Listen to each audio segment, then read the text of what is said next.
But don't you just love to see those scenes? And what, they come into this, who said what, they'd be whipping boys? And don't you just love that when you prove people wrong? Far from it in that occasion. Don't forget, Portugal took 80-odd minutes to get there first before they beat them 3-0. Well, it sets it up, doesn't it? Germany, Portugal to come this afternoon, and the group of F is living up to its billing. All to play for. Yeah, and what, Hungary play Germany in their last game as well, don't they, in Munich as well? Yeah. So, yeah, that's an important game again this evening, later on this afternoon. Certainly did. Griezmann with the goal, once again in the Euros. He's now scored the same amount of goals as you, Alan, in European Championship. I think you're up in, that's either third or fourth, I'm not quite sure. Third, I think, yeah. I think we might have a graphic. I didn't hear that, Alan, what? It's been ages since you featured in a graphic. One of the defenders has got to go and head that. As soon as that ball is allowed to bounce with his pace and strength, they knew straight away that they were in big trouble. And he stops the defender, and we said it at half-time, that once he stands the defender still, because of his ability to move that ball so quickly, it's almost impossible for the defender to stop it, and they don't clear it, and Griezmann sticks it away very nicely indeed. That ability to move so quickly over a short space is remarkable from Mbappe, isn't it? Yeah, he's always doing the difference like this. He showed many times with Paris Saint-Germain. Champions League games. It's a small detail, but for France, I think it's good to have a player like this, different profile. Very fast. It's in a small opportunity, but hanging on to third, Gary. You're still on the list there, Alan. You're still there. I insisted they put me on the impressive bottom company. Impressive company there, Cristiano Ronaldo, of course. And well, let's remind ourselves about how Hungary took the lead in the first half. Alex, a brilliant counter-attack and a fabulous finish from Fiola. Fiola, he was a little bit of spark that they had, and they were attacking down this side. But here, to get across Varane and know that he can't be touched or it would be a penalty, but the composure at the end to keep your cool, especially with all the fans and you know what it means, and find the space and finish was absolutely sensational from him there. But there's two bits on here. For me, Pavard, it was like hesitant. You need to go touch tight and win that, and then to be able to get across the defender. But Alan, the finish. It was a superb finish. You know, Pavard didn't play well at all for me today, and I don't think he should have been playing because he was clearly knocked out in the previous game, so I don't think he should have been allowed to play at all. Look at the reaction of the lady there. I think they're terrified. She's actually looking away and not sure what's happening. She's just about to get a half-time snack. Very good. Look at the reaction. Fantastic scenes there, aren't they? I mean, look at the faces, the joy that football can bring. And he's in there somewhere, Fiola. He comes out, and you look at the emotion on his face. It's everything. Love that. Well done. Brief. You need to brief. Yeah. Well done. And these are the scenes at the end of the game, in front of a full house. It's been so long since we've seen these kind of images. It's special to see again, isn't it, Eric? Sorry? It's very special to see the images of the crowd and enjoying everything. Yeah, football is bringing joy. I think after this year and a half of pandemic was this atmosphere missing for football in general, and the huge impact that football have in the world. Exactly. Let's have a look at a few of the French chances. They had plenty of them. We've condensed them into the second half chances because we'd have about 20 minutes otherwise. Yeah, I'm not sure that was a great chance, but he made the keeper work there. And Dembele coming on. I know he gave the ball away a few times, but this was after a couple of minutes of him coming on, and he stops the defender, and both of them go for it. Good post. It must have been an injury when he went off, because he couldn't have put him on and then brought him back off tactically.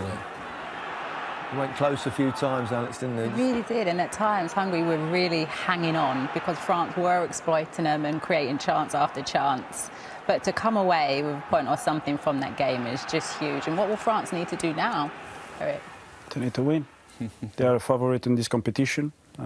Different games. The next one will be very difficult because Portugal is a huge opponent.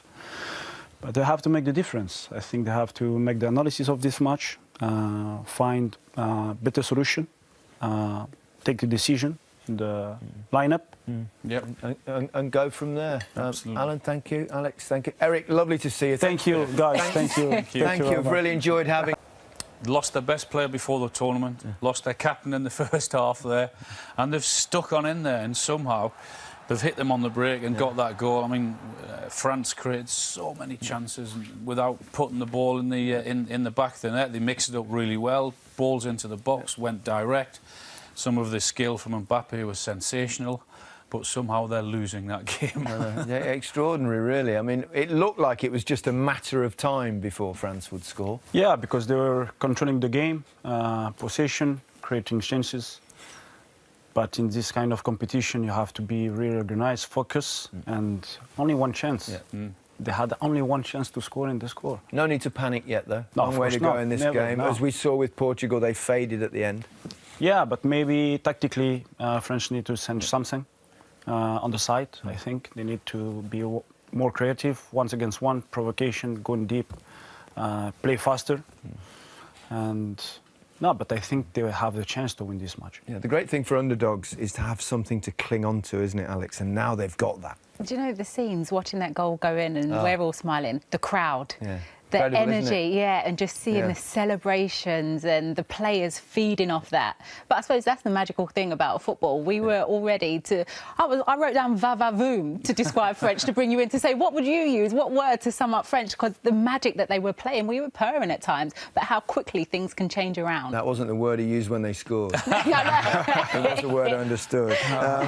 Let's have a look at that goal, because it was an exceptional goal, Alan. I mean, what a finish, and his emotion of Fiola after he'd scored. Well, so he should be. He goes behind Pavard too easy. Look, he gives and goes, and he can't keep up with him. And before Varane realises it's too late, he cannot foul him. It's a great position for him to be in. He wasn't phased at all. Look, the little give and go, because he's got 5 yards on him there, and he's slow on the turn, Pavard. Yeah. But when he gets in there, it's a magnificent finish.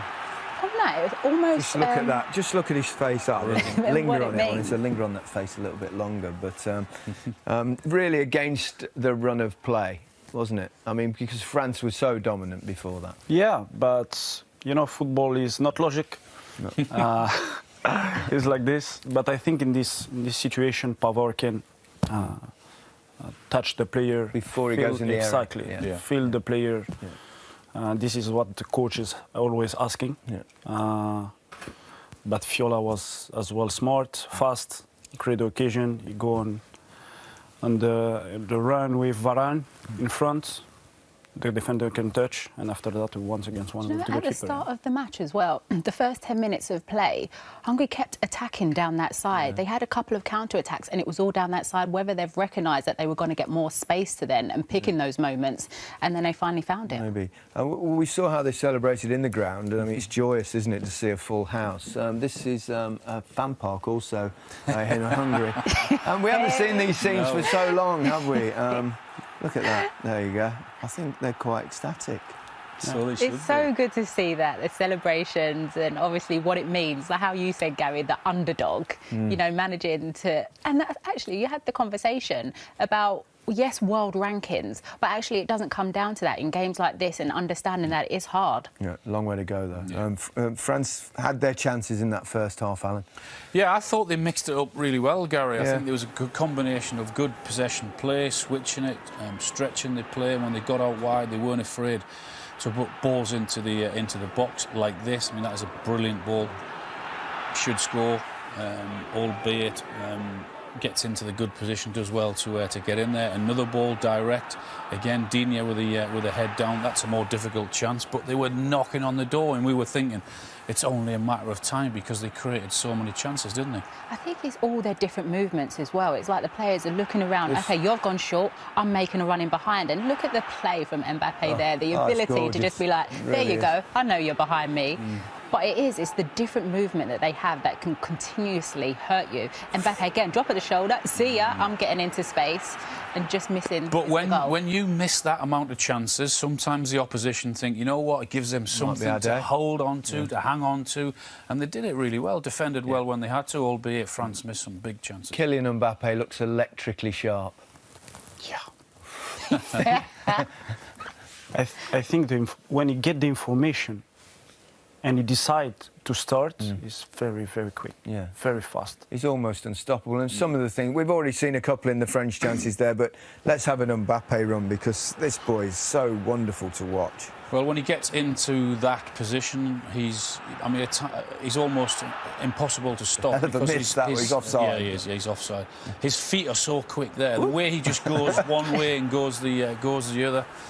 He's so exciting to watch. He seems to have almost everything to his game.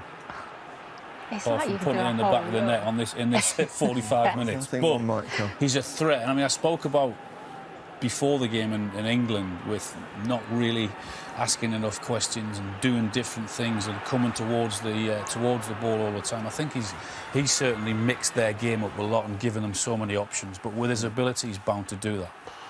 This is extraordinary. The awareness to know where Benzema is, Eric. Fast, taking the information, but after that, technically, you have to be very good. It's not easy to do it, to give the pass. And here, 3 players, just with the body, make the difference. So quick over 3 or 4 yards, isn't he? Yeah. It's so difficult to stop. Extraordinary. They'll turn this around, won't they? France, surely. For Eric.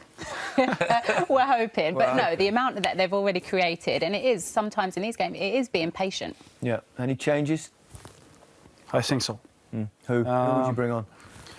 Neymar for Griezmann, I think. Griezmann? Yeah, he's not. Yeah, no, Slightly first off. 45 minutes in this kind of matches, this kind of player have to make the difference. Yeah. Well, and also because they've got into good positions out wide and put balls in, then don't be surprised if Giroud was to come on as well. As well, yeah. Yeah.